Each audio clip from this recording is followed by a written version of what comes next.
قیام پاکستان کو ابھی زیادہ عرصہ نہیں گزرا تھا۔ مجھے اچھی طرح یاد ہے رمضان کا آخری عشرہ تھا اور طاق راتوں میں شب بیداری کا سلسلہ جاری تھا۔ مسجدیں آباد اور لوگوں کے دل خوشیوں سے معمور تھے، مگر کچھ بدبخت ایسے بھی تھے جو اس زرعی موقع سے فائدہ اٹھانے کی بجائے اپنے نامہ اعمال کی سیاہی کو مزید گہرا کرنے میں مصروف تھے۔ اس روز صبح سے میری طبیعت ناساز تھی۔ میں تھانے سے بھی جلد اٹھ آیا تھا۔ عشاء کی نماز کے بعد میں کوارٹر میں بستر پر لیٹا آرام کر رہا تھا کہ دروازے پہ ہونے والی دستک نے مجھے چونکا دیا۔ یقیناً کوئی اہم معاملہ درپیش تھا، ورنہ ڈیوٹی والے عملے کو علم تھا کہ مجھے اچھا خاصا بخار تھا۔ میں نے بستر چھوڑا اور صحن کو عبور کر کے کوارٹر کا دروازہ کھولا۔ حوالدار صوبے خان نے مجھے سلام کر کے کہا، ملک صاحب، معاملہ ہی کچھ ایسا ہے کہ آپ کو چلنا ہوگا، ورنہ اس وقت آپ کو بے آرام نہ کرتا۔ محلہ بختے والا میں اس وقت ڈکیتی کی واردات ہو رہی ہے۔ میں نے حیرت سے کہا، ڈکیتی کی واردات ہو رہی ہے؟ صوبے خان، واردات ہو رہی ہے سے کیا مراد ہے؟ وہ کچھ الجھن آمیز لہجے میں بولا، جناب مجھے تو خود سمجھ نہیں آ رہا۔ ادھر تھانے میں ایک بندے نے آ کر اطلاع دی ہے کہ اس کے پڑوس میں ڈکیتی ہو رہی ہے۔ وہ شخص محلہ بختے والا سے آیا ہے۔ محلہ بختے والا میرے تھانے سے زیادہ دور نہیں تھا۔ میں اپنی خراب طبیعت کو چشم زدن میں بھول گیا اور حوالدار سے کہا، تم فوراً 2 سپاہیوں کو ساتھ لے کر موقع واردات پر پہنچو، میں بھی تیار ہو کر تمہارے پیچھے آ رہا ہوں۔ بلکہ زیادہ سپاہیوں کو لے جاؤ، پتہ نہیں وہاں کیا صورتحال پیش آ جائے۔ ہوشیاری سے ہر قدم اٹھانا، ڈاکوؤں کا کچھ بھروسہ نہیں ہوتا، جب ان کی جان کو خطرہ درپیش ہو تو گھر کے افراد کو یرغمال بنانے کی کوشش کرتے ہیں، بعض اوقات تو ایک آدھ بندہ بھی پھڑکا لیتے ہیں۔ صوبے خان نے یقین دلایا، آپ فکر نہ کریں جناب، میں بہت احتیاط سے کام لوں گا۔ اس کے جانے کے بعد میں نے جلدی جلدی وردی پہنی، سروس ریوالور کو ہولسٹر میں اڑسا اور کچھ ہی دیر بعد میں محلہ بختے والا میں موجود تھا۔ لیکن اس وقت تک بساط الٹ چکی تھی۔ جب حوالدار سپاہیوں کو لے کر جائے واردات پر پہنچا، اس وقت تک ڈاکو اپنا کام کر کے 9-2-11 ہو چکے تھے۔ جب میں مذکورہ مکان پر پہنچا تو ایک روح فرسا خبر میری منتظر تھی۔ ڈاکو اپنا کام تو کر ہی گئے تھے، جاتے جاتے اس گھر کی ایک جوان لڑکی کو بھی اٹھا کر لے گئے تھے۔ صفیہ نامی اس لڑکی کی عمر لگ بھگ 18 سال تھی اور عید کے بعد اس کی شادی ہونے والی تھی۔ ڈاکوؤں کی تعداد 2 بتائی گئی، جو صفیہ کے کپڑے، زیورات اور خود اس کو بھی اٹھا کر لے گئے۔ وہ ڈاکو گھوڑوں پر پہنچے تھے۔ ڈکیتی کے دوران انہوں نے اپنے گھوڑوں کو مکان کے عقب میں باندھ دیا تھا۔ یوں لگتا تھا وہ اس گھر سے اچھی طرح واقف تھے، کیونکہ جس وقت محلے کے افراد گھر کے بیرونی دروازے پر جمع ہو کر ڈاکوؤں سے نمٹنے کی سبیل سوچ رہے تھے، ڈاکو نہایت خاموشی سے پچھلی جانب سے گھوڑوں پہ سوار ہو کر نکل گئے تھے۔ گھر کے اندر کہرام بپا تھا۔ صفیہ کی والدہ کی حالت خاصی ناگفتہ بات تھی، وہ بار بار بے ہوش ہو رہی تھی۔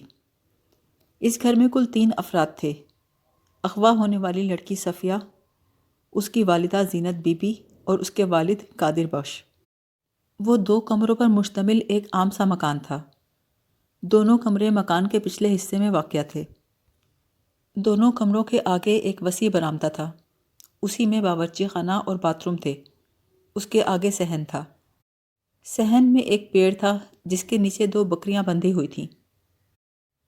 سب سے پہلے میں نے اسی شخص کا بیان نوٹ کیا جس نے تھانے میں آ کر اس واردات کی اطلاع دی تھی۔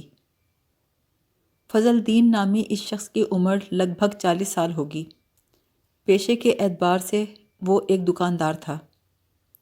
اس کی ضروری کوائف نوٹ کرنے کے بعد میں نے پوچھا، فضل الدین، تمہیں کیسے پتہ چلا کہ تمہارے پڑوس میں 2 ڈاکو گھس گئے ہیں؟ کہنے لگا، جناب میں اپنی دکان بند کر کے گھر کی طرف آ رہا تھا تو میں نے قادر بخش کے گھر کے پیچھے 2 گھوڑے بندھے دیکھے۔ مجھے بڑی حیرت ہوئی۔ جب میں گلی میں داخل ہوا تو 2 ڈھاٹا پوش افراد قادر بخش کے دروازے پہ کھڑے تھے۔ اس سے پہلے کہ میں نزدیک جاتا وہ دونوں گھر کے اندر داخل ہو گئے۔ غالباً انہوں نے پہلے دستک دے دی ہوگی۔ جیسے ہی دروازہ کھلا ایک دم چلے گئے۔ وہ جس پراسرار انداز میں قادر بخش کے گھر کے اندر داخل ہوئے تھے، مجھے اس سے بڑا شک ہوا۔ میں نے فوراً ہی اپنی بیوی کو بتایا۔ میری بیوی نے بھی میرے شک کی تائید کی اور کہا جاؤ معلوم کر کے آؤ معاملہ کیا ہے۔ میں گھر سے نکلا اور قادر بخش کے دروازے پر دستک دی۔ جب کوئی جواب نہ ملا تو میں نے دروازہ زور سے بجایا تو تھوڑی دیر کے بعد قادر بخش کی آواز آئی۔ میں نے کہا قادر بخش دروازہ کھولو۔ اس نے دروازہ کھولے بغیر کہا کیا بات ہے فضل دین؟ اصولی طور پر جناب اسے دروازہ کھول دینا چاہیے تھا جیسا کہ پہلے ہوتا تھا، لیکن آج پہلی مرتبہ وہ اندر سے ہی سوال جواب کر رہا تھا۔ میں نے کہا یار دروازہ تو کھولو، مجھے کچھ ضروری بات کرنی ہے۔ پہلے تو اندر خاموشی رہی، پھر قادر بخش کی آواز آئی، فضل دین میں بہت تھکا ہوا ہوں، کل صبح تمہاری دکان سے ہوتا جاؤں گا، پھر جو بات کرنی ہو کر لینا، ابھی سونے لگا ہوں۔ میں نے کہا تم خیر خیریت سے تو ہو نا؟ ابھی تھوڑی دیر پہلے میں نے 2 اجنبی افراد کو تمہارے گھر آتے دیکھا تھا۔ جناب تھانے دار صاحب، میں نے جان بوجھ کر ڈھاٹا پوش افراد کی بجائے اجنبی افراد کہا تھا۔ پہلے تو اندر خاموشی رہی، ایسا لگا جیسے قادر بخش جواب سوچ رہا ہو۔ پھر اس کی آواز آئی، یار فضل دین تم خواہ پریشان ہو رہے ہو۔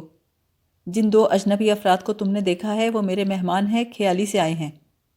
تم بالکل پریشان نہ ہو، میں خیریت سے ہوں۔ اس کے بعد میں وہیں کھڑا رہا۔ مجھے قدموں کی آواز سنائی دی۔ مجھے لگا وہ 1 سے زیادہ افراد کی آوازیں ہیں۔ مجھے یہ خیال بھی آیا کہ اس وقت قادر بخش کے ساتھ کوئی اور موجود تھا، جس کی ہدایت پر قادر بخش نے دروازہ کھولے بغیر میرے سوالوں کے جواب دیے تھے۔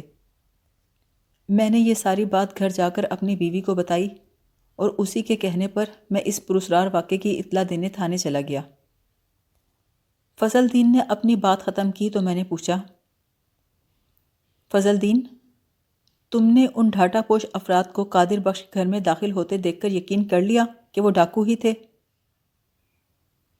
وہ کہنے لگا، یقین نہ کرنے کا کیا سوال جناب، اب تو حقیقت بھی سامنے آ چکی ہے۔ آپ کو معلوم ہی ہے وہ لڑکی سمیت اس کے کپڑے اور زیورات بھی لے جا چکے ہیں۔ میں نے کہا، تم نے تھانے آنے کی بجائے کسی محلے دار کو اس واقعے کے بارے میں کیوں نہیں بتایا؟ وہ بولا، اس وقت جو میری سمجھ میں آیا وہ میں نے کیا جناب۔ اس کا بیان مکمل کرنے کے بعد میں نے اغوا شدہ لڑکی کے والد قادر بخش کو بلوایا۔ اس کی حالت خاصی ابتر ہو رہی تھی۔ میں نے کہا، مجھے اس افسوسناک واقعے سے دلی رنج ہوا ہے۔ میں جلد از جلد تمہاری بیٹی کو ڈھونڈنے کی کوشش کروں گا، لیکن اس کے لیے مجھے تمہارے بھرپور تعاون کی ضرورت ہے۔ وہ دونوں ڈھاٹا پوش کون تھے؟ وہ دکھی لہجے میں بولا، میں نہیں جانتا جناب وہ کون تھے، میں نے انہیں اس سے پہلے کبھی نہیں دیکھا۔ دیکھنے اور پہچاننے کا کیا سوال جناب، انہوں نے جس طرح اپنے چہرے کو گہرے ڈھاٹوں میں چھپا رکھا تھا اس سے ان کی شناخت ممکن ہی نہیں تھی۔ لیکن ان میں سے ایک کا قد بہت ہی بڑا تھا اور دوسرے کا بہت ہی چھوٹا۔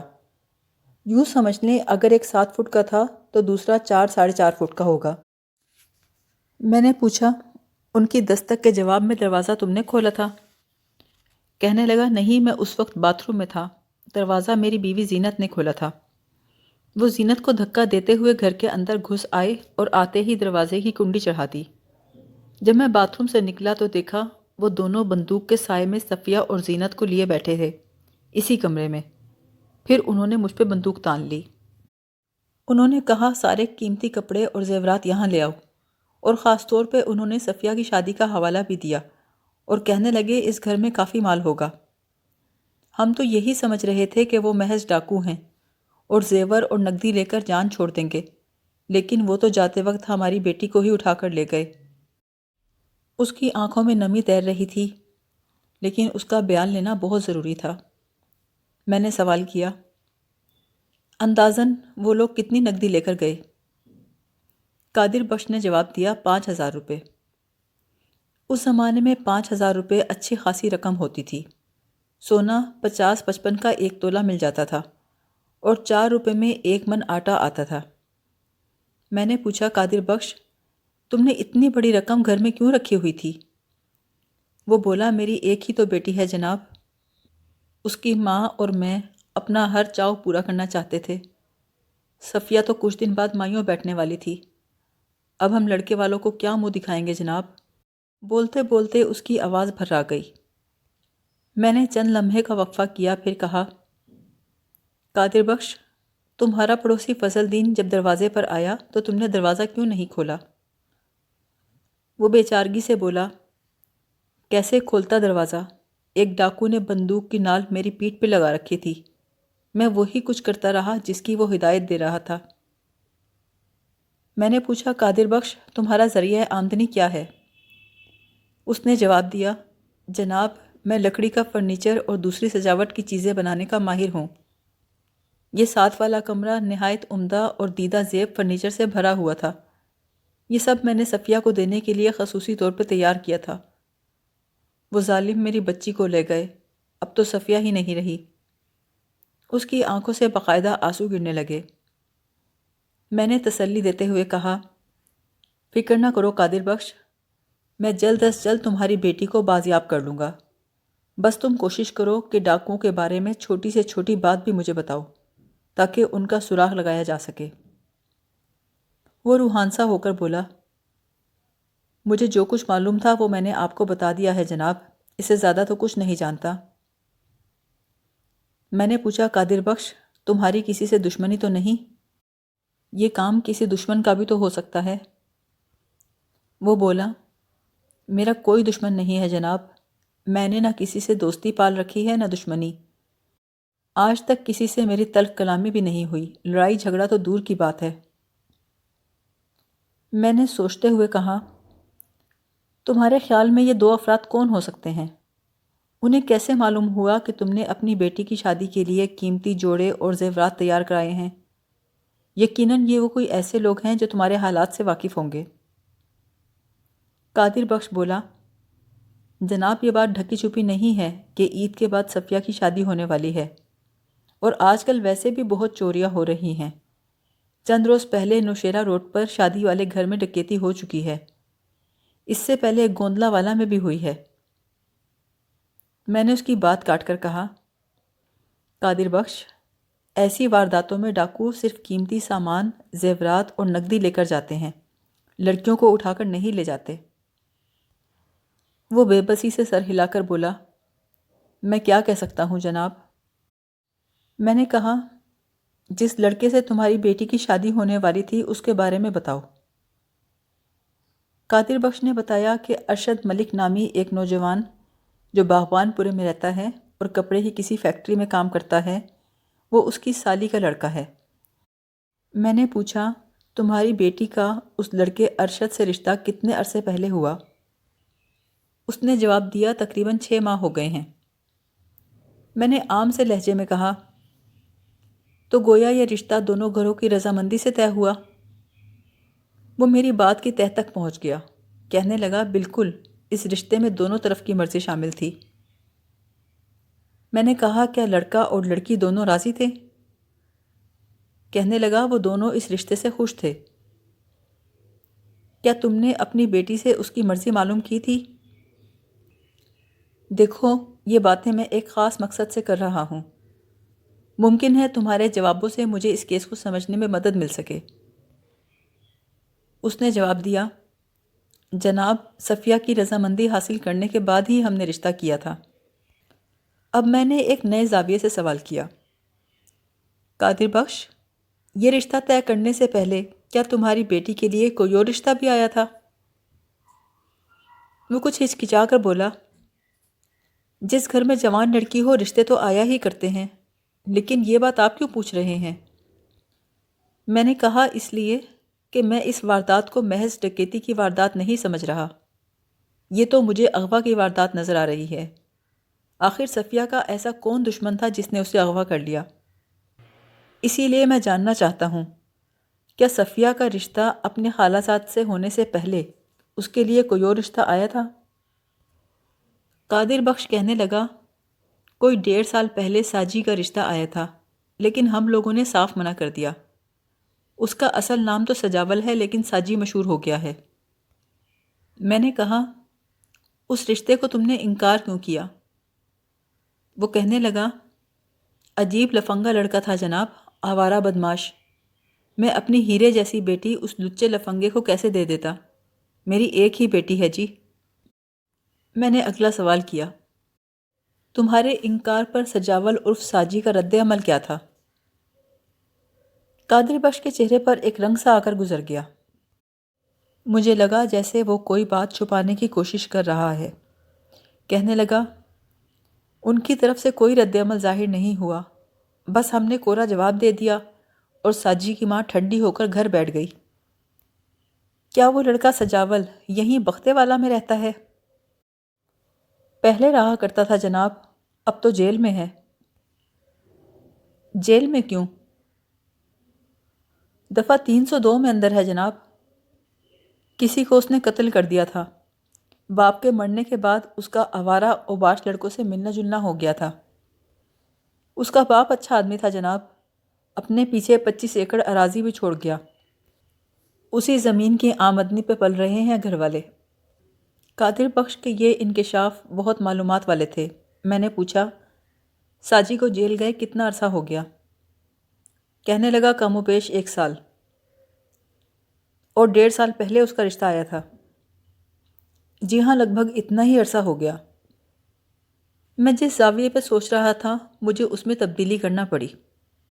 میرا خیال تھا کہ کسی نے دیدہ و دانستہ صفیہ کو اغوا کیا تو وہ شخص صفیہ کا طلبکار ہی ہو سکتا تھا، لیکن قادر بخش کے بقول صفیہ کا واحد طلبکار اس وقت جیل کی سلاخوں کے پیچھے تھا۔ لہٰذا قادر بخش کی یہ معلومات میرے لیے کسی کام کی نہ تھیں۔ اسی وقت ایک عورت نے کمرے میں آ کر قادر بخش کو بتایا، زینت کو ہوش آ گیا ہے قادر بخشا، وہ تمہیں بلا رہی ہے۔ قادر بخش اٹھ کر جانے لگا تو میں نے کہا، میں زینت کا بیان بھی لینا چاہتا ہوں۔ وہ بولا، میں دیکھ کر آتا ہوں جی، اس کا کیا حال ہے۔ میں نے محلہ بختے والا میں پہنچ کر لوگوں سے معلوم کر لیا تھا کہ ڈھاٹا پوش افراد کس سمت میں گئے تھے۔ اسی وقت میں نے 3 افراد پہ مشتمل ایک پولیس پارٹی ترتیب دے کر روانہ کر دی تھی۔ اس بات کو اب آدھے گھنٹے سے زیادہ گزر چکا تھا اور کچھ تلاش کے بعد وہ پولیس پارٹی ناکام و نامراد لوٹ آئی تھی۔ اسی اثنا میں قادر بخش اپنی بیوی زینت بی بی کو لے کر آ گیا۔ زینت بی بی کا رنگ ہلدی کی مانند نظر آ رہا تھا، برسوں کی بیمار دکھائی دے رہی تھی۔ میں نے پہلے تو اس سنگین واقعے پر دلی رنج و غم کا اظہار کیا، پھر قادر بخش سے کہا، میں لڑکی کی ماں سے تنہائی میں کچھ بات کرنا چاہتا ہوں۔ زینت بی بی جلدی سے بولی، قادر بخشا، تم تھانے دار صاحب کو وہ بات کیوں نہیں بتاتے جو تم سے کئی بار کہہ چکی ہوں؟ ہائی کوئی میری بات نہیں سمجھتا۔ زینت کی بات سن کر میرے کان کھڑے ہو گئے۔ میں نے قادر بخش کو مخاطب کر کے کہا، تمہاری بیوی کس بات کی طرف اشارہ کر رہی ہے؟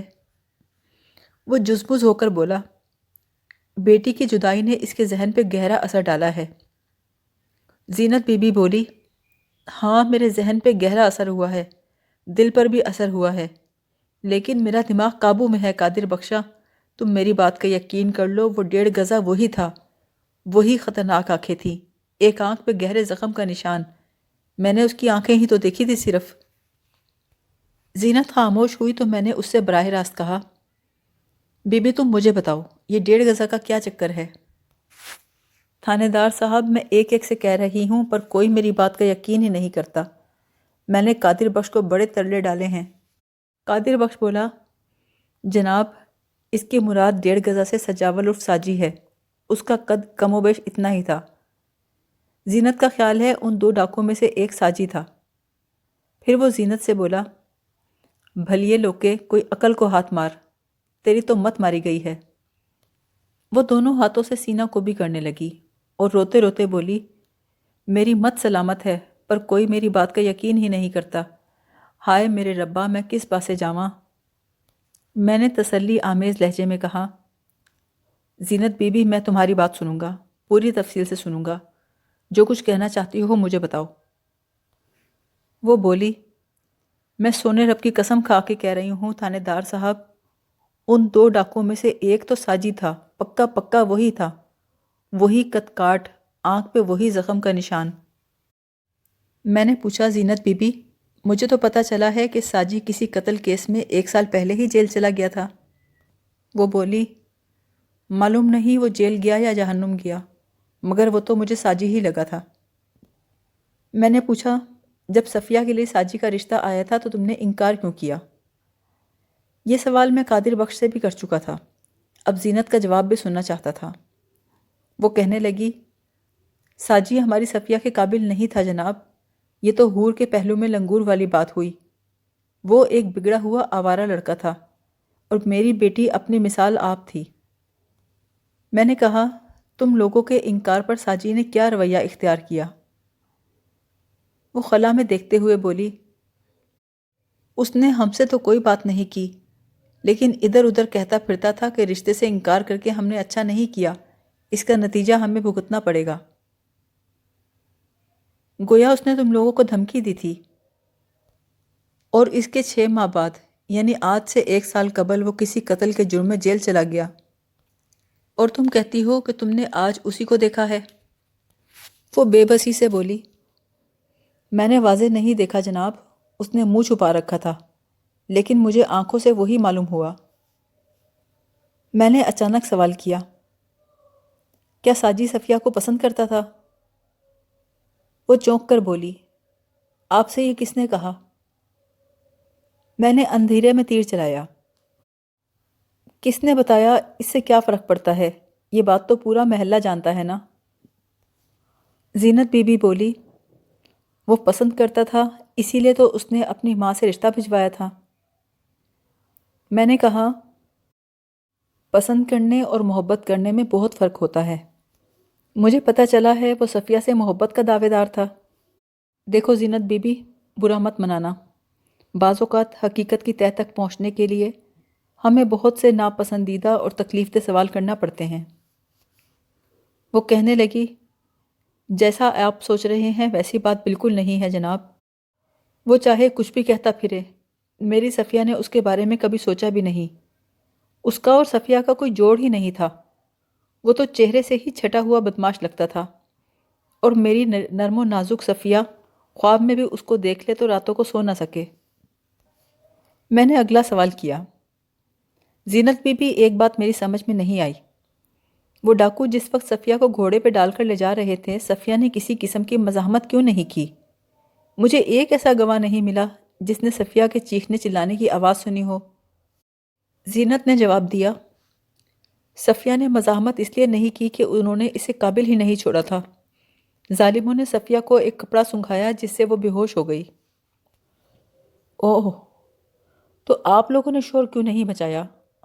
آپ چاہتے تو محلے والے جمع ہو سکتے تھے، شاید ڈاکوؤں کے فرار کو ناکام بنا دیتے۔ زینت بولی، اس ٹھگنے نے میری صفیہ کو گھوڑے پہ ڈال کر بندوق کی نال اس کی کمر سے لگا دی اور ہمیں دھمکی دینے لگا کہ اگر ہم نے منہ سے ہلکی سی بھی آواز نکالی تو ہمیں صفیہ کی لاش ملے گی۔ ہم جیتے جی اپنی بیٹی کو موت کے منہ میں تو نہیں دھکیل سکتے تھے نا۔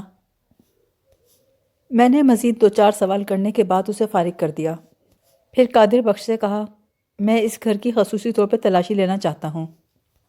وہ کہنے لگا، جناب ڈکیتی ہمارے ہی گھر میں ہوئی ہے اور وہ بدبخت میرے جگر کے ٹکڑے کو لے گئے ہیں۔ آپ میری بچی کو تلاش کرنے کی بجائے، اسے واپس لانے کی بجائے میرے گھر کی تلاشی لے رہے ہیں، یہ تو سراسر ناانصافی ہے۔ میں نے کانوں کو ہاتھ لگا کر کہا، اللہ مجھے معاف کرے، میں ناانصافی کو بڑا ظلم سمجھتا ہوں۔ دراصل قادر بخش، بعض اوقات کوئی چھوٹی سی چیز بھی بڑے پیچیدہ کیس کو حل کرنے میں مدد دیتی ہے۔ ہو سکتا ہے ہمیں تلاشی کے دوران اس گھر سے کوئی ایسی چیز مل جائے جسے ڈاکوؤں کا سراغ لگ جائے۔ قادر بخش اور اس کی بیوی کی اجازت سے ہم نے پورے گھر کی تلاشی لی، مگر کوئی کام کی چیز ہمارے ہاتھ نہ لگی۔ تھوڑی دیر کے بعد ہم ان کے گھر سے نکل آئے۔ تھانے کی طرف جانے سے پہلے میں نے حوالدار سے کہا، صوبے خان، ابھی ایک چھوٹا سا کام باقی ہے، میرا خیال ہے جانے سے پہلے ہم ساجی کو بھی چیک کر لیتے ہیں۔ ساجی کا گھر تلاش کرنے میں ہمیں کسی دقت کا سامنا نہیں کرنا پڑا۔ اس کے گھر کے دروازے پہ دستک دی تو ایک 9-10 سال کی بچی نے دروازہ کھولا۔ اس وقت تقریباً آدھی رات کا وقت تھا۔ جتنی جلدی دروازہ کھولا گیا، اس سے اندازہ ہوتا تھا کہ گھر کے مکین جاگ رہے ہیں۔ میری معلومات کے مطابق اس گھر میں ساجی کی والدہ ناصرہ اپنی 3 بچیوں کے ساتھ رہتی تھی۔ گھر کے اندر سے کسی عورت نے پکار کے پوچھا، باہر کون ہے پتر؟ دروازہ کھولنے والی لڑکی نے ہماری وردی کو دیکھتے ہوئے کہا، اماں دروازے پہ پولیس کھڑی ہے۔ اندر سے ایک دبلی پتلی عورت نمودار ہوئی، آ کر بولی، کیا بات ہے جی، آپ کو کس سے ملنا ہے؟ میں نے اپنا تعارف کرواتے ہوئے کہا، میرا نام ملک صفدر حیات ہے، میں اس علاقے کا تھانے دار ہوں، اور میں تمہارے اکلوتے بیٹے سجاول عرف ساجی سے ملنے آیا ہوں۔ وہ تیز آواز میں بولی، ہنتے اودا کھیڑا چھڑ دیو پولیس والیو، مینوں اپنے چن ورگے پتر کا بڑا دکھ ہے، میں سڑکے سوا ہو گئی ہوں۔ اولاد چاہے کیسی بھی ہو، اپنی ماں کے لیے چن ورگی ہی ہوتی ہے۔ میں نے ناصرہ کو مخاطب کرتے ہوئے کہا، مجھے پتہ چلا ہے بی بی، 1 سال پہلے تمہارا بیٹا کسی قتل شتل کے الزام میں جیل چلا گیا۔ وہ بولی، بس یہ اودی قسمت ہی خراب تھی۔ وہ اپنے ہونہار سپوت کے جرم کو بدقسمتی کہہ رہی تھی۔ میں نے سوال کیا، سنا ہے آج کل وہ جیل سے باہر ہے، کیا تم سے ملنے آیا تھا؟ وہ بڑے سخت لہجے میں بولی، آپ کو یہ بات اسی پھاپا کٹنی نے بتائی ہوگی۔ آس پاس کے لوگ کہہ رہے تھے کہ وہ ہر ایک کو یہی کہہ رہی ہے کہ جو ڈاکو اس کی صفیہ کو اٹھا کر لے گئے ہیں ان میں سے ایک میرا ساجی بھی تھا۔ وہ ہے ہی میری اور میرے بیٹے کی دشمن، اور سچ پوچھیں تھانے دار جی، اس کی بیٹی تھی ہی اس قابل کہ ڈاکو اٹھا کے لے جائیں۔ اس کے انداز سے ظاہر ہو رہا تھا کہ وہ زینت اور صفیہ کے لیے اپنے دل میں بہت عناد رکھتی تھی۔ میں نے پھر سوال کیا، تمہارا مطلب ہے کہ ساجی جیل سے باہر نہیں آیا؟ وہ منہ بگاڑ کے بولی، آپ بھی کمال کرتے ہیں تھانے دار صاحب، تمام عمر سزا کا قیدی جیل سے باہر کیسے آ سکتا ہے؟ زینت کو تو میرے بیٹے سے خدا واسطے کا بیر ہے، کسی حال میں اس کا پیچھا چھوڑنے کا نام نہیں لیتی۔ میں نے اس کی ہاں میں ہاں ملاتے ہوئے کہا، یقین تو مجھے بھی نہیں آیا تھا، بھلا کوئی جیل سے باہر آ کر ایک لڑکی کو اغوا کیسے کر سکتا ہے؟ بس میرے علم میں یہ بات آئی تو میں تصدیق کے لیے آپ کے دروازے تک آ گیا۔ وہ کہنے لگی، اللہ آپ کا بھلا کرے، آپ بڑے سمجھدار آدمی ہیں، آپ اندر آئیں نا، بیٹھک میں بیٹھ کے بات کرتے ہیں۔ وہ ہمارے دل پر اپنی خوش اخلاقی کا سکہ بٹھانا چاہتی تھی، لہٰذا اس کی پیشکش پر ہم اس کے ڈرائنگ روم میں آ گئے۔ اس نے کہا، میرا ساجی تو بہت بیبا پتر تھا جناب، زینت کی لڑکی نے پہلے تو اپنی اداؤں سے اسے دیوانہ بنایا، جب ہم رشتہ لے کر گئے تو صاف انکار کر دیا۔ ساجی نے اس کا بہت اثر لیا جی، اس کا برے لوگوں میں اٹھنا بیٹھنا ہو گیا، اسی وجہ سے جیل کی سلاخوں کے پیچھے پہنچ گیا ہے۔ لو بھلا بتاؤ، اگر ساجی کسی طرح جیل سے باہر آتا تو سیدھا آ کر اپنی ماں کے کلیجے سے نہ لگتا، آ کے اس منہ کالے والی کی حور پری کو اٹھا کے لے کے جاتا۔ ان لوگوں کو تو کسی طرح چین ہی نہیں ہے، جب تک باہر تھا اس کے دل پر تیر برساتے رہے، اب جیل میں ہیں تو بھی اس کے پیچھے ہاتھ دھو کے پڑے ہیں۔ ہم تقریباً آدھے گھنٹے اس کے گھر بیٹھے رہے، لیکن کوئی ایک بھی کام کی بات معلوم نہ ہو سکی۔ زینت بی بی نے چھوٹے قد کے ڈاکو کے بارے میں اپنے جن خیالات کا اظہار کیا تھا وہ بعید از قیاس معلوم ہوتے تھے۔ تھوڑی دیر بعد میں اس کے گھر سے اٹھ کر تھانے آ گیا۔ کام سے فارغ ہو کر جب کوارٹر میں بستر پر آ کر لیٹا تو یاد آیا کہ آج پورا دن مجھے بخار رہا تھا۔ اگلی صبح میں نے پہلا کام یہ کیا کہ تھانے پہنچتے ہی گزشتہ رات والی واردات کی تفصیلی رپورٹ تیار کی اور اسے علاقے کے ایس پی کو بھجوا دیا۔ اس کے ساتھ ہی میں نے بابا مراد بخش کو بلوا لیا۔ بابا مراد کی عمر 60 سال کے لگ بھگ تھی اور وہ ساٹھا پاٹھا کی زندہ مثال تھا۔ اس عمر میں بھی اینک لگائے بغیر قرآن پاک کی تلاوت کر لیا کرتا تھا۔ پولیس کے محکمے میں اس کی حیثیت ایک ماہر کھوجی کی تھی۔ مجھے امید تھی کہ ڈاکوؤں کا کھرا ابھی تک ضائع نہیں ہوا ہوگا۔ کھوجی کو ساتھ لے کر میں بہت جلد محلہ بختے والا پہنچ گیا۔ اس وقت ہمارے ساتھ 2 کانسٹیبل سائیکلوں پر سوار تھے اور میں اور بابا مراد گھوڑوں پر تھے۔ قادر بخش کے مکان پہ آ کر بابا مراد اپنے گھوڑے سے اتر گیا اور اس کے گھوڑے کی لگام میں نے تھام لی۔ وہ ماہرانہ انداز میں زمین کا معائنہ کرتے ہوئے محلہ بختے والا سے نکل آیا۔ دونوں کانسٹیبل سائیکل پر سوار ہمارے پیچھے پیچھے چلنے لگے۔ چلتے چلتے ہم چاروں کا مختصر سا قافلہ شیخو پورہ موڑ تک پہنچ گیا۔ یہاں آ کر بابا مراد نے واضح طور پر کہا، جناب، ڈاکوؤں کا کھرا بہت صاف ہے۔ کھرے کے نشان پکی سڑک پہ لاہور کی طرف جا رہے ہیں۔ ہم نے بابا مراد کی رہنمائی میں تقریباً 1 فرلانگ طے کیا تو ایک جگہ بابا نے رک کر کہا، ملک صاحب، یہاں سے ڈاکوؤں نے اپنا روٹ تبدیل کیا ہے۔ جس مقام پر بابا مراد کھڑا ہوا تھا وہاں سے مین روڈ سے ایک ذیلی سڑک نکلتی تھی جو کچا ایمن آباد روڈ کہلاتی تھی۔ میں نے اسی طرف اشارہ کرتے ہوئے کہا، بابا، کیا تم یہ کہنا چاہتے ہو کہ ڈاکو یہاں سے اس سڑک پہ مڑے تھے؟ وہ کہنے لگا، مجھے پورا یقین ہے وہ اسی سڑک پہ مڑے تھے۔ گھوڑوں کا کھرا بہت واضح ہے۔ میں نے کہا، پھر دیر کس بات کی ہے، چلتے جاؤ۔ بابا مراد کی تقلید میں چلتے چلتے ہم ریلوے پھاٹک تک جا پہنچے۔ ریلوے لائن کراس کرنے کے بعد ہم کنیا لال کے باغ میں داخل ہو گئے۔ ابھی ہم باغ کے درمیان ہی تھے کہ دھوپ اچانک غائب ہو گئی۔ آسمان پر بادل صبح سے ہی موجود تھے، لیکن اس وقت ایک دم ایسے گھر کے آئے کہ لگا اب تب میں بارش ہونے والی ہے۔ مجھے پریشانی تھی کہ اگر بارش شروع ہو گئی تو ڈاکوؤں کے گھوڑوں کا کھرا مٹ جائے گا۔ یہ راستہ آگے سیدھا نہر کی طرف جاتا تھا۔ ابھی ہم نہر تک پہنچے نہ تھے کہ تیز بارش ہونے لگی۔ آس پاس کوئی جائے پناہ نہیں تھی۔ اگر ہم نہر کا پل پار کر لیتے تو آگے پیلا والا کا گاؤں تھا جہاں ہم بارش سے بچنے کا انتظام کر سکتے تھے۔ جو ہی ہم اپنے گھوڑے اور سائیکلیں دوڑاتے ہوئے پیلی والا پہنچے تو نہر کے کنارے ہمیں چند افراد نظر آئے جو ایک خاص سمت میں اشارہ کرتے ہوئے آپس میں باتیں کر رہے تھے۔ وہ جس انداز میں جمع تھے اس نے مجھے شک میں مبتلا کر دیا۔ تھوڑی ہی دیر میں صورتحال واضح ہو گئی۔ نہر کے کنارے جھاڑیوں میں کسی شخص کی لاش پڑی تھی۔ ہمیں وردیوں میں دیکھ کر دیہاتی ایک طرف کو ہٹ گئے۔ نزدیک جا کر میں نے لاش کو دیکھا تو چونک گیا۔ وہ کسی غیر معمولی دراز قامت شخص کی لاش تھی۔ میرے ذہن میں جھماکا سا ہوا۔ مجھے گزشتہ رات کی باتیں یاد آنے لگیں۔ قادر بخش نے بتایا تھا کہ ڈاکو میں سے ایک بہت ہی لمبا تھا، کم و بیش اس کا قد 7 فٹ کے قریب ہوگا۔ یہ لاش بالکل اس ڈاکو کے حلیے پہ فٹ بیٹھتی تھی اور اس وقت اس کے چہرے پہ ڈھاٹا بھی بندھا ہوا تھا۔ اگر یہ واقعی ان 2 ڈاکوؤں میں سے کوئی ایک تھا تو اس کا مطلب یہ تھا کہ ہم بالکل درست کھرا نکالتے ہوئے صحیح جگہ پہنچ گئے تھے۔ میں نے وہاں موجود افراد سے اس شخص کے بارے میں پوچھ گچھ کی، لیکن کسی نے بھی اسے نہ پہچانا۔ وہ سب کے لیے اجنبی تھا۔ اس موقع کی کارروائی مکمل کرنے میں مجھے قریباً 2 گھنٹے لگ گئے۔ پھر ہم نے ایک ریڑہ منگوایا اور اس شخص کی لاش کو پوسٹ مارٹم کے لیے ہسپتال بھجوا دیا۔ بارش کی وجہ سے کھرا مکمل مٹ چکا تھا۔ اب پوچھ پاچھ کر ہی گزارا چلانا تھا۔ پیلی والا ایک چھوٹا سا گاؤں تھا۔ ہم کافی دیر لوگوں سے پوچھتے رہے لیکن ہمیں کوئی مفید بات معلوم نہ ہوئی۔ جب ہم گاؤں سے باہر نکلے تو میں نے محسوس کیا ایک شخص خاموشی سے ہمارے پیچھے آ رہا تھا۔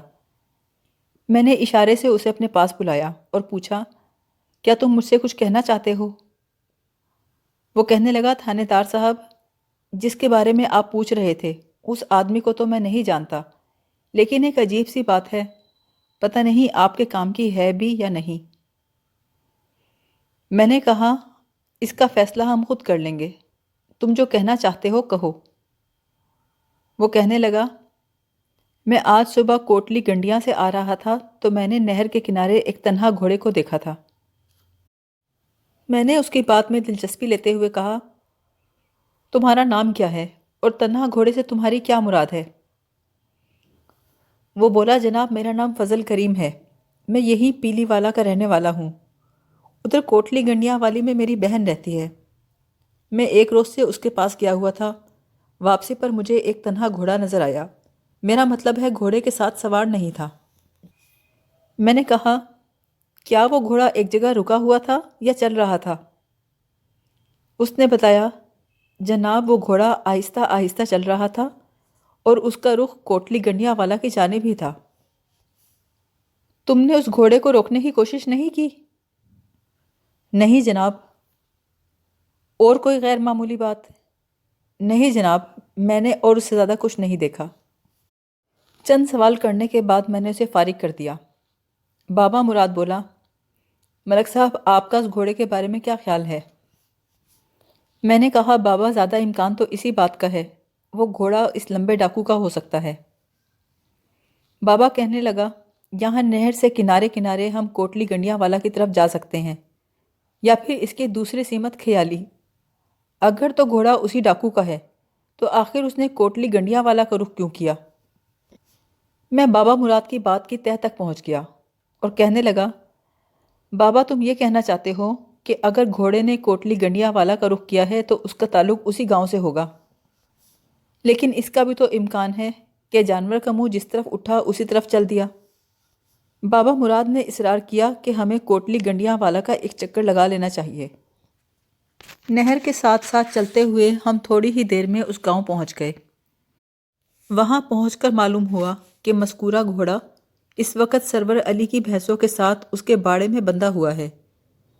سرور علی ایک عام سا دیہاتی تھا۔ اس نے گھوڑے کو لاوارث سمجھ کر اپنے باڑے میں باندھ دیا تھا۔ وہ اس وقت خاصا سہما ہوا تھا۔ کہنے لگا، جناب میں نے گھوڑا چوری نہیں کیا، نہر کے کنارے مل گیا تھا، میں اسے ساتھ لے آیا۔ آپ چاہے کسی سے بھی پوچھ لیں، میں نے تو اعلان بھی کروا دیا تھا، جس کا گھوڑا ہو آ کر لے جائے۔ میں نے کہا، فکر نہ کرو، ہمیں معلوم ہے کہ تم نے اعلان کروایا تھا، اسی لیے تو ہم تم تک پہنچے ہیں۔ یہ بتاؤ تم اس گاؤں میں کب سے ہو؟ کہنے لگا، سرکار میں یہیں کا جمپال ہوں۔ پھر تو تم یہاں کے تمام لوگوں سے واقف ہوں گے۔ کیا اس گاؤں میں کوئی ایسا شخص بھی ہے جو قد قامت میں پورا پہاڑ نظر آتا ہو، یعنی عام آدمی سے 1 فٹ بھی اونچا؟ وہ ایک لمحے کو سوچ میں پڑ گیا، پھر کہنے لگا، اس گاؤں کے سب سے اونچے لمبے آدمی ملک سردار علی ہیں۔ وہ یہاں کے سب سے بڑے زمیندار ہیں۔ وہ دیکھیے سامنے ہی ان کا ڈیرا ہے۔ ہم سرور علی کی رہنمائی میں ملک سردار علی کے ڈیرے تک پہنچ گئے۔ وہ ایک بہت مقبول آدمی تھا، بڑے تپاک سے ملا۔ اس نے بڑے مہذب انداز میں ہماری آمد کی غرض معلوم کی۔ ہم نے اسے تمام حالات بتا دیے۔ تمام تفصیل سننے کے بعد اس نے کہا، جناب یہ ایک چھوٹا سا گاؤں ہے، یہاں کا ہر آدمی دوسرے سے اچھی طرح واقف ہے۔ نہ تو یہاں کوئی بہت چھوٹے قد کا آدمی دیکھا گیا ہے، نہ ہی کوئی اتنے لمبے قد کا جیسا آپ نے بتایا۔ پھر بھی میں آپ کی تسلی کے لیے معلومات کروا لیتا ہوں۔ اس نے ایک ملازم کو آواز دی، اوئے فیکے، نس کے جا چاچا برکت کو بلا کے لے کے آ۔ فیکے کے جانے کے بعد وہ بولا، ملک صاحب یہ چاچا برکت ہے نا، اسے آپ گاؤں کی دائی سمجھ لیں۔ ایک ایک گھر کی ایک ایک فرد کی خبر ہوتی ہے اسے، بڑا چلتا پرزا ہے جناب۔ اپنے گاؤں کی کیا، اسے تو آس پاس کے گاؤں کی بھی خبریں معلوم ہوتی ہیں۔ میں نے کہا، پھر تو یہ بہت ہی کام کا بندہ ہے۔ ابھی ہم یہ باتیں کر ہی رہے تھے کہ فیکا چاچا برکت کو لے کر آ گیا۔ مجھ پر نظر پڑ کے چاچا برکت چونکا ضرور، لیکن گھبرایا نہیں۔ سیدھا ملک سردار کے پاس پہنچا اور کہنے لگا، جی آپ نے مجھے یاد کیا تھا؟ تمام تفصیل سننے کے بعد اس نے کہا، تھانے دار صاحب، ہمارے گاؤں میں بلکہ آس پاس کے گاؤں میں بھی کوئی ایسا گھڑ سوار نہیں پہنچا جس کے ساتھ کوئی نوجوان لڑکی بھی ہو۔ میں نے کہا، مجھے شک ہے کہ وہ پستہ کامت ڈاکو یہیں کہیں آس پاس کے کسی گاؤں میں ہوگا۔ اس کی شکل صورت کے بارے میں ہمیں زیادہ نہیں معلوم، بس یہ اندازہ ہے کہ اس کی بائیں آنکھ پہ کسی زخم کا نشان ہے۔ چاچا برکت بولا، جناب میں آلے دوالے کے پنڈوں پہ نظر رکھوں گا۔ میں اٹھنے لگا تو ملک سردار بولا، ابھی تو آپ کی خاطر تواضع بھی کرنی ہے جناب۔ میں نے مسکرا کر کہا، اس کی ضرورت نہیں ملک صاحب، میں اللہ کے فضل و کرم سے روزے سے ہوں۔ اس نے ہمیں افطار تک روکنا چاہا، لیکن ہم کام کی وجہ سے رک نہیں سکتے تھے، تو اس نے اصرار کر کے چوسا آموں کا ایک تھیلا ہمارے گھوڑے پہ لاد دیا۔ اسی روز میں نے سادہ پولیس میں مختلف اہلکاروں کی ٹولیاں ترتیب دیں۔ ہر ٹولی میں 3 پولیس اہلکار تھے۔ انہیں تمام تفصیل اچھی طرح سمجھانے کے بعد میں نے خیالی، ہندو چک، ایمن آباد اور آس پاس کے گاؤں کی طرف روانہ کر دیا۔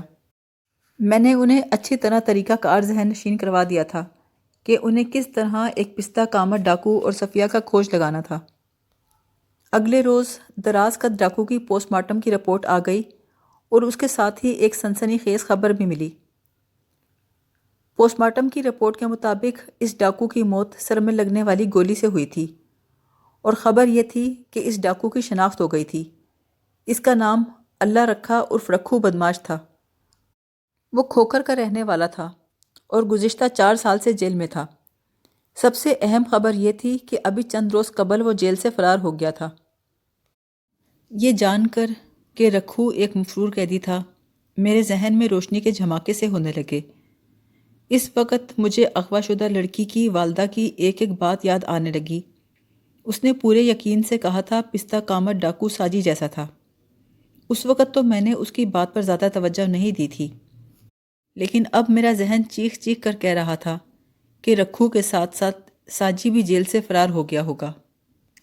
سب سے پہلے میں نے قادر بخش کو بلا کر دراز قد ڈاکو رکھو کی لاش دکھائی۔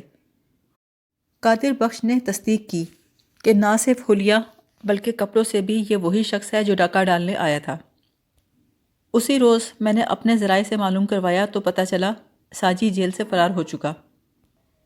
معلوم ہوا کہ چند روز پہلے ڈسٹرکٹ جیل سے 3 افراد فرار ہو گئے، جن میں ایک سجاول عرف ساجی، دوسرا اللہ رکھا عرف رکھو اور تیسرا یونس عرف یونا تھا۔ یونا قلعہ دیدار سنگھ کا رہنے والا تھا۔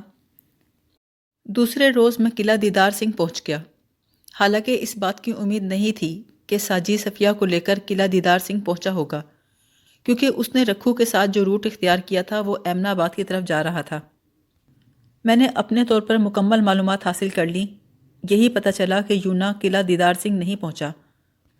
قلعہ دیدار سنگھ کے متعلقہ تھانے کے انچارج کو میں نے پوری صورتحال بتا دی اور ان سے تعاون کی درخواست بھی کی۔ اس نے یقین دلایا کہ جیسے ہی یونا کی یا ساجی کی کوئی خیر خبر ملے گی وہ فوراً ہمیں اطلاع کرے گا۔ 3 روز گزر گئے۔ چوتھے روز چاچا برکت ایک خبر کے ساتھ تھانے آیا۔ چاچا برکت نے بتایا کہ اسے کسی ذریعے سے پتہ چلا ہے کہ چند روز پہلے کوٹ ہندو چک کے ڈیرے پر کوئی ڈھاٹا پوش گھڑ سوار آیا تھا۔ اس گھڑ سوار کے ساتھ ایک نوجوان لڑکی تھی اور انہوں نے وہاں رات گزاری تھی۔ میں سیدھا ہو کر بیٹھ گیا۔ چاچا برکت کی خبر بہت ہی اہم تھی۔ میں نے بےتابی سے پوچھا، کیا وہ لوگ اب بھی وہیں موجود ہیں؟ اس نے انکار میں سر ہلا کر کہا، نہیں، وہ لوگ دوسری صبح ہی چلے گئے تھے۔ میں اس آدمی سے ملا ہوں جو اس ڈیرے پہ ہوتا ہے، اس کا نام خوشی محمد ہے۔ کسی آدمی نے مجھے بتایا ہے کہ آنے والا گھڑ سوار خوشی محمد کا جاننے والا تھا۔ میں نے اپنے طریقے سے خوشی محمد سے بات چیت کی۔ اس نے یہی بتایا کہ اس کا مہمان بختے والا جانے والا تھا اور اپنی بیوی کو ایمن آباد سے لے کر آ رہا تھا۔ میں نے زیر لب بڑبڑاتے ہوئے کہا، یا تو یہ خوشی محمد نے غلط بیانی سے کام لیا ہے یا ہو سکتا ہے گھڑ سوار نے اسے جھوٹ بولا ہو۔ بہرحال خوشی محمد کے پاس میں اسی وقت جاؤں گا۔ چاچا برکت کہنے لگا، ملک صاحب، حیرت کی بات یہ ہے، گاؤں کے جن لوگوں نے گھڑ سوار کو لڑکی کے ساتھ آتے دیکھا تھا، انہوں نے جانے والے مہمان کے ساتھ کسی لڑکی کو جاتا ہوا نہیں دیکھا۔ لیکن یہ سب میری سنی ہوئی بات ہے، آپ اپنے طور پہ معلوم کر لیں۔ میں آپ کی طرح پڑھا لکھا نہیں ہونا جناب، بات کرنے کا ڈھنگ نہیں آتا، بس گزارے لائق معلومات ہی حاصل کی ہیں۔ میں نے چاچا برکت کا بہت شکریہ ادا کیا، ملک سردار کے نام سلام بھیجا اور بہت بہت شکریہ کہلوایا۔ چاچا برکت کو واپس بھیجنے کے بعد میں نے اپنے ASI کو بلوایا اور ہم اسی وقت روانہ ہو گئے۔ چاچا برکت صبح ہی صبح تھانے آ گیا تھا۔ جب تک ہم کوٹ ہندو چک پہنچے اس وقت 10 بج چکے تھے۔ ہندو چک پہنچ کر کسی اور سے بات کرنے سے پہلے ہم ڈائریکٹ خوشی محمد کے ڈیرے پر پہنچ گئے۔ یہ ڈیرہ دراصل چودھری حق نواز کا تھا۔ خوشی محمد اس کا ایک ملازم تھا جو ڈیرے پہ رہتے ہوئے کاشتکاری کے امور کی نگرانی کرتا تھا۔ اس وقت خوشی محمد ڈیرے پر ہی موجود تھا۔ ہمیں دیکھ کر گھبرا سا گیا اور ڈیرے کے اندر چل پڑا۔ میں نے تیز آواز میں اسے پکارا، اوئے رکو! اس وقت ہم باقاعدہ وردی میں تھے۔ میں نے کڑک کر کہا، تم خوشی محمد ہو؟ وہ بولا، جی ہاں، میں خوشی محمد ہوں۔ میں نے پوچھا، کیا بات ہے، تم نے کیا جرم کیا ہے؟ کہنے لگا، میں نے تو کوئی جرم نہیں کیا۔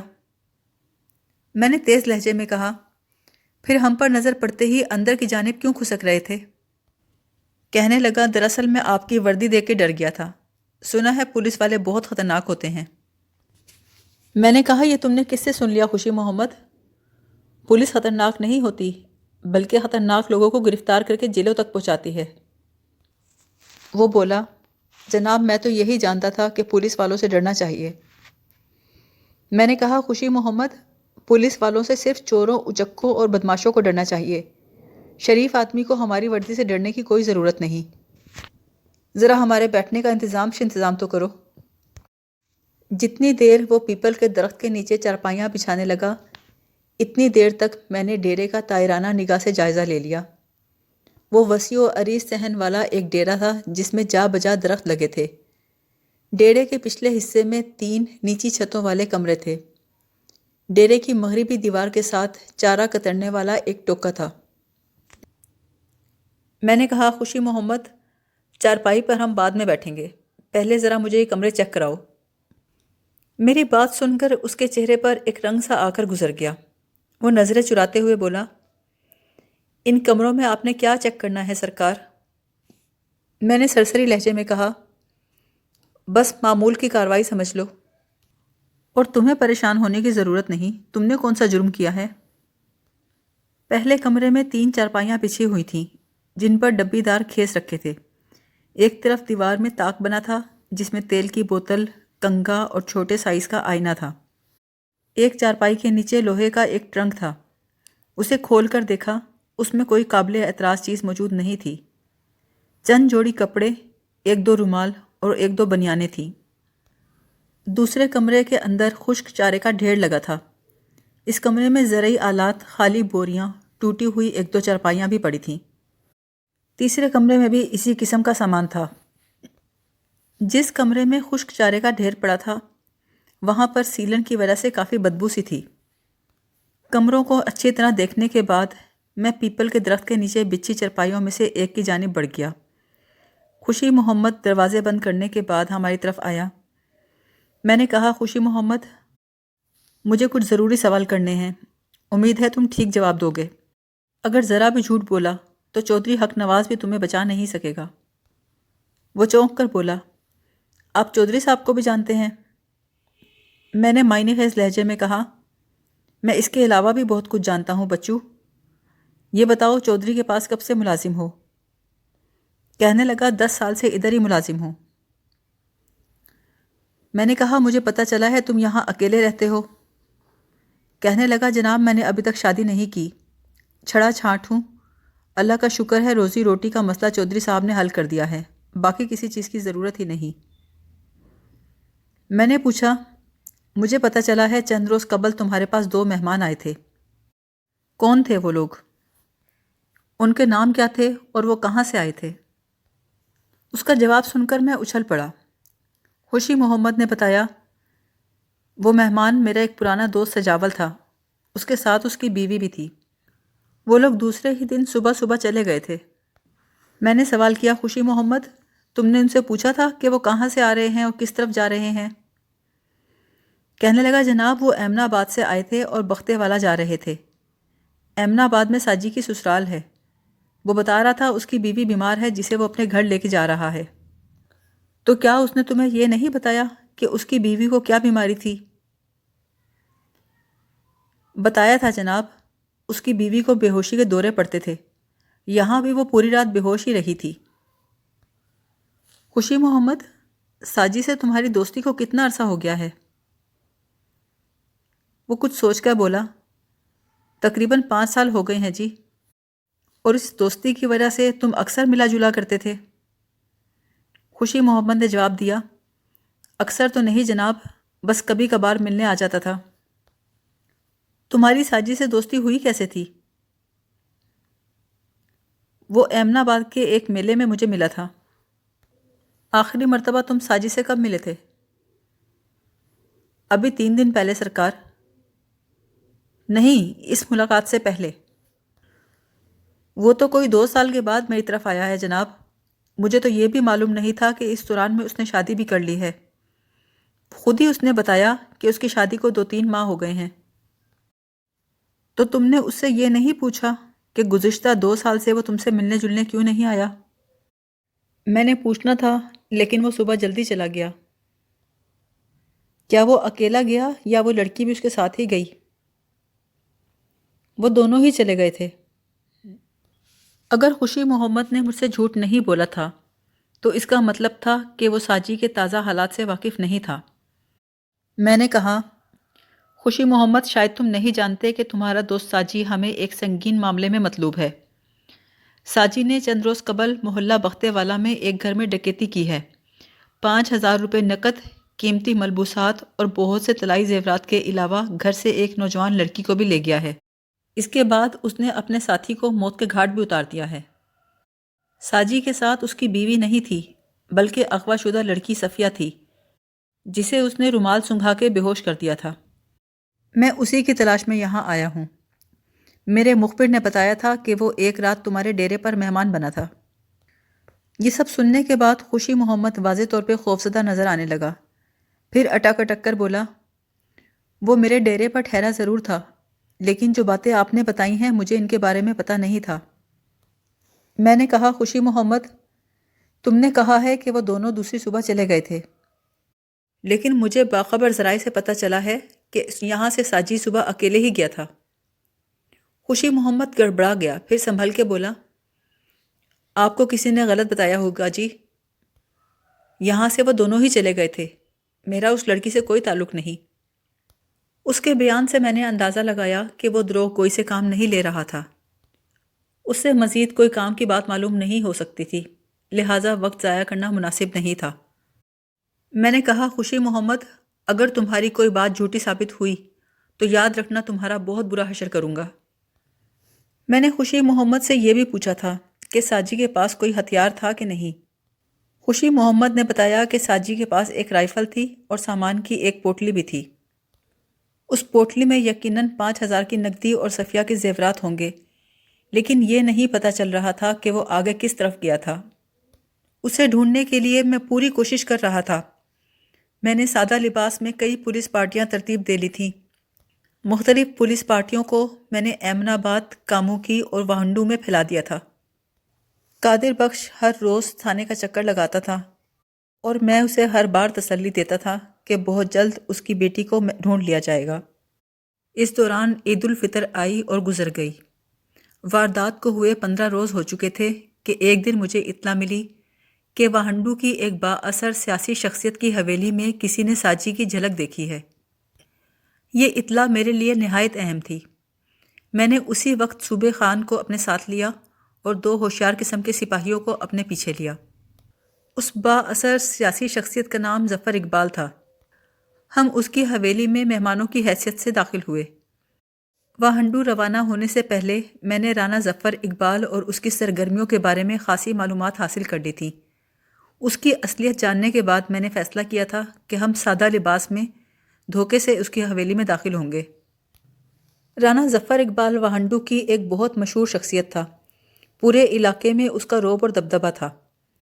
سادہ لباس اور کامیاب اداکاری کی بدولت ہم نے ساجی کو ڈھونڈ نکالا، اور ہماری اصلیت اس وقت سامنے آئی جب صوبے خان ساجی کو ہتکڑی لگا چکا تھا۔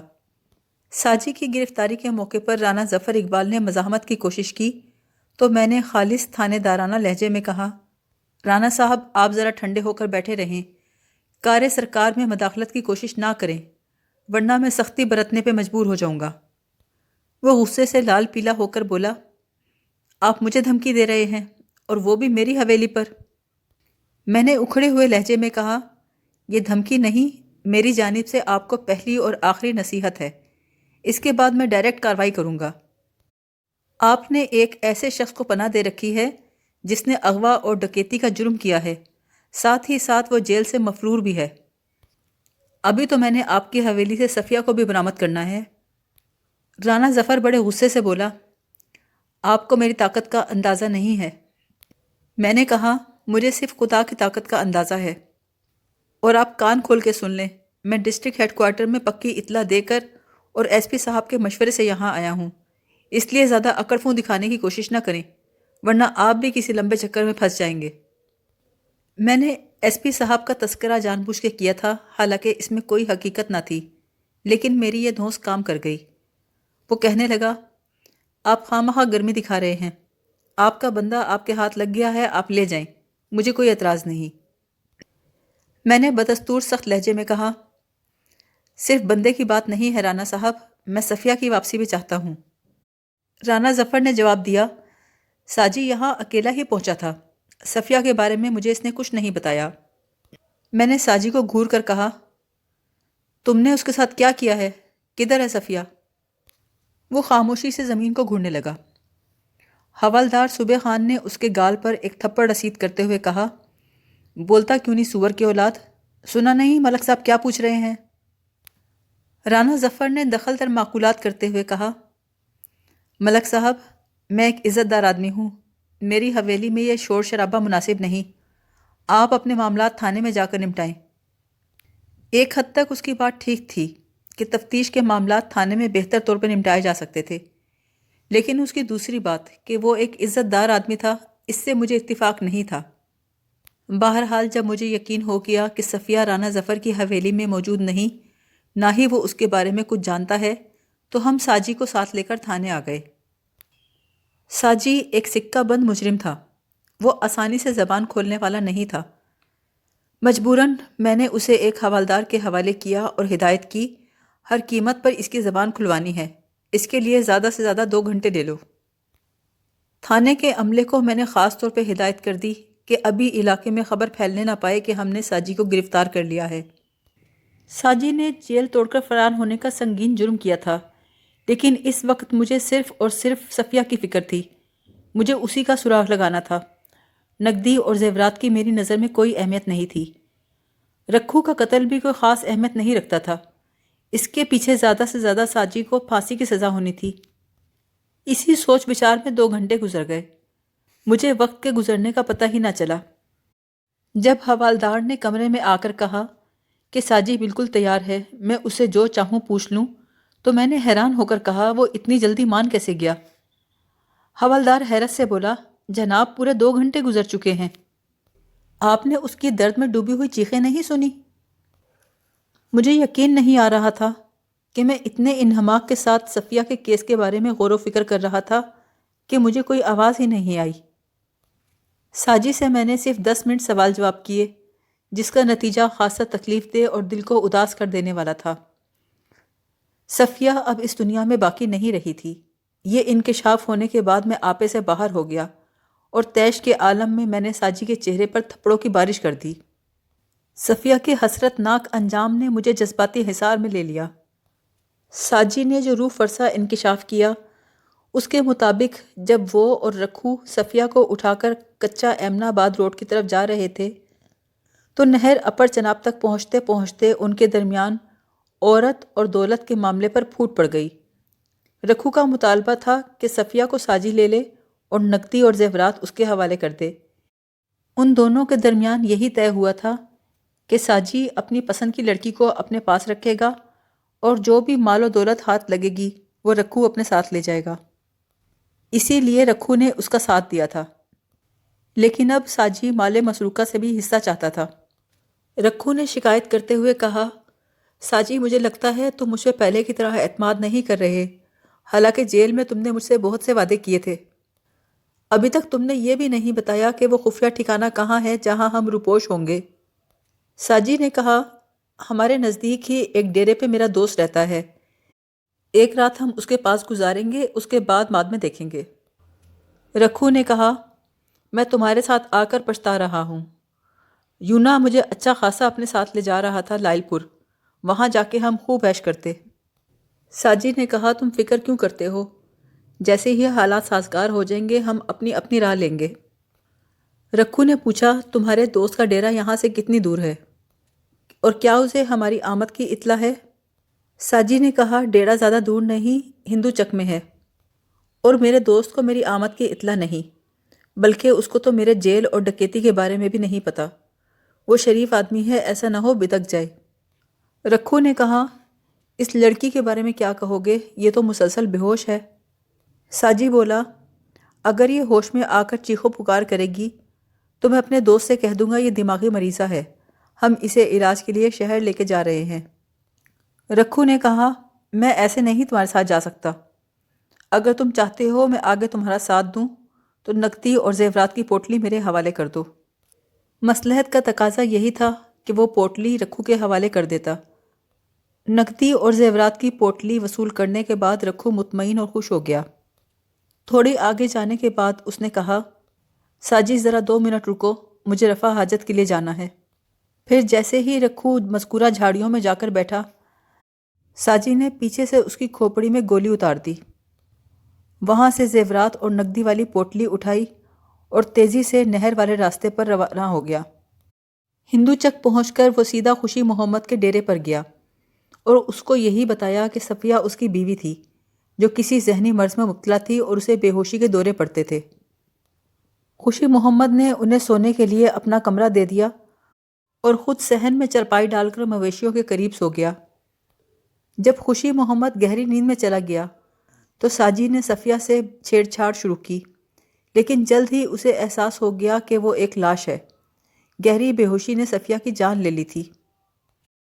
یہ معلوم ہوتے ہی کہ بے ہوشی کے عالم میں صفیہ کی موت واقع ہو چکی، وہ انتہائی پریشان ہو گیا۔ وہ ایک لاش کو اٹھا کر نگر نگر نہیں گھوم سکتا تھا۔ اس نے تو زندہ صفیہ کی تمنا کی تھی جو سیدھے راستے سے اسے حاصل نہیں ہو رہی تھی۔ اس وقت آدھی رات سے زیادہ بیت چکی تھی۔ وہ صفیہ کی لاش کو ایسے ہی چھوڑ کر نہیں جا سکتا تھا اور اسے ساتھ لے جانا بھی ممکن نہیں تھا۔ اپنے مقصد کے لیے اسے ساتھ والا کمرہ بہت مناسب لگا۔ وہاں خشک چارے کے ڈھیر کے اندر وہ صفیہ کی لاش کو چھپا سکتا تھا۔ جب موسم سرما میں کبھی اس چارے کو استعمال کیا جاتا اور صفیہ کی لاش برآمد ہوتی، اس وقت تک ساجی کہیں سے کہیں نکل چکا ہوتا۔ لہٰذا اس نے صفیہ کی لاش کو خاموشی کے ساتھ خشک چارے کے ڈھیر میں چھپا دیا۔ صفائی سے لاش کو ٹھکانے لگانے کے بعد وہ صبح ہونے سے پہلے قیمتی پوٹلی لے کر ڈیرے سے روانہ ہو گیا۔ مختلف جگہوں پر عارضی پڑاؤ کرتے کرتے وہ ہنڈو میں رانا ظفر اقبال کی حویلی میں پہنچ گیا۔ رانا ظفر کے بارے میں یہ بات مشہور تھی کہ وہ مفرور مجرموں کا پشت پناہ ہے اور انہیں تحفظ فراہم کر کے اپنے مقاصد کے لیے استعمال کرتا ہے۔ ابھی اسے رانا ظفر کی حویلی میں 3-4 دن ہی گزرے تھے کہ میں اسے گرفتار کرنے ہندو چک پہنچ گیا۔ اس کا اقبال جرم ریکارڈ کرنے کے بعد میں اسے ساتھ لے کر دوبارہ ہندو چک گیا۔ خوشی محمد نے جب ساجی کو دیکھا، اس کے ہاتھ میں لگی ہوئی ہتھ کڑی دیکھی تو بری طرح خوفزدہ ہو گیا۔ ساجی کی نشاندہی پر میرے ساتھ آنے والے سپاہیوں نے تھوڑی ہی دیر میں صفیہ کی لاش برآمد کر لی۔ لاش میں گلنے سڑنے کا عمل جاری ہو چکا تھا اور بدبو کے بھپکے اٹھ رہے تھے۔ یہ صورتحال دیکھ کر خوشی محمد بے ہوش ہوتے ہوتے بچا۔ میں نے اسے ایک زوردار تھپڑ رسید کرتے ہوئے کہا، خوشی محمد، تم نے مجھ سے جھوٹ کیوں بولا کہ یہ تمہارے پاس ایک رات قیام کرنے کے بعد اپنی بیوی کو لے کر رخصت ہو گیا تھا؟ وہ کہنے لگا، جناب، صبح جب میری آنکھ کھلی تو دونوں غائب تھے۔ ان کا گھوڑا بھی احاطے میں موجود نہیں تھا۔ میں یہی سمجھا کہ جب یہ گیا ہے تو دونوں ساتھ ہی چلے گئے ہوں گے۔ رب دی سوہ میں نے آپ سے جھوٹ نہیں بولا۔ مجھے بالکل پتہ نہیں چلا کہ ساجی اکیلا گیا ہے کہ بیوی کو ساتھ لے کر گیا ہے۔ وہ تو جاتے ہوئے مجھ سے مل کر ہی نہیں گیا۔ میں اسے گھور کے رہ گیا۔ اس وقت میں کر بھی کیا سکتا تھا؟ اس نے مجھ سے جان کر جھوٹ نہیں بولا تھا۔ اس نے تو واقعی ساجی کی سنائی ہوئی کہانی پر بھی یقین کر لیا تھا کہ صفیہ ساجی کی بیوی تھی اور اس کو بے ہوشی کے دورے پڑتے تھے۔ اب اس کیس میں میرے لیے کچھ نہیں بچا تھا۔ میں صفیہ کو زندہ سلامت برآمد نہیں کر سکا تھا، لیکن ساجی کو گرفتار کر کے میں نے محکمے کا سر فخر سے ضرور بلند کر دیا۔ ساجی کے کیس میں مجھے خصوصی میڈل اور امتیازی ترقی سے نوازا گیا، لیکن خدا گواہ ہے اس ترقی اور میڈل کی مجھے اتنی خوشی نہیں ہوئی جتنا غم معصوم صفیہ کے رائے گاہ جانے کا ہوا۔ کاش ہمارا معاشرہ ساجی جیسے نامرادوں سے پاک ہو جائے۔